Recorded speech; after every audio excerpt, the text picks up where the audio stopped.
महाराष्ट्राच्या विधानसभेमध्ये असेल, मंत्रिमंडळामध्ये असेल, सातत्यानं आपल्या मतदारसंघाचा विषय पोहोचवण्याची जबाबदारी, तुम्हा सगळ्यांबरोबर राहण्याची जबाबदारी, तुम्हा सगळ्याला एकमेकाबरोबर साथ देण्याची जशी जबाबदारी वाढली माझ्यावरती, तशी आज दादा शेळके तुमच्यावर जबाबदारी ही वाढली की उद्या हिंद केसरी आणि ऑलिम्पिकचा त्या ठिकाणी मेडल माढा तालुक्याला आणून द्यायचे आहे. त्यामुळं आता इथं स्पर्धा संपली नाही, जिंकलो म्हणजे इथून पुढचा काळ आता त्या ठिकाणी अधिकीचा मेहनत करायचा आहे, अधिकीचं कष्ट करायचंय आणि राहिलेली स्वप्न आपल्या माढा तालुक्याची, आई वडिलाची, सगळ्या गावाची त्या ठिकाणी आपल्याला आता पूर्ण करायची आहेत. मी एवढंच खात्रीनं तुम्हाला सांगतो, त्या ठिकाणी आम्ही दादाला नेऊन त्या ठिकाणी क्रीडा मंत्री, मुख्यमंत्री आणि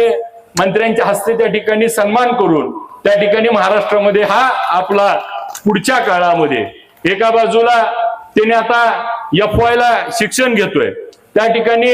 अजून 2 वर्ष ग्रॅज्युएट झाल्यानंतर त्याला देखील त्या ठिकाणी सुवर्ण काळ येणार आहे. दुसऱ्या बाजूला त्या ठिकाणी हिंद केसरीची तयारी करत असताना पुढच्या स्पर्धेमध्ये तो त्या ठिकाणी विजयी होईल. आणि त्याचबरोबर जसं मगाशी बोलताना सांगितलं तसं या राज्याच्या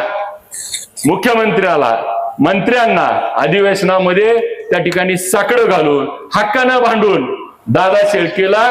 DYSP असेल, जिल्ह्याचा त्या ठिकाणी आपल्याला क्रीडा अधिकारी असेल, क्लास 1 पोस्ट साठी त्या ठिकाणी स्वस्थ बसणार नाही आणि तुम्हाला त्या ठिकाणी न्याय देण्याची भूमिका त्या ठिकाणी एक आपला लोकप्रतिनिधी म्हणून घेतली जाईल.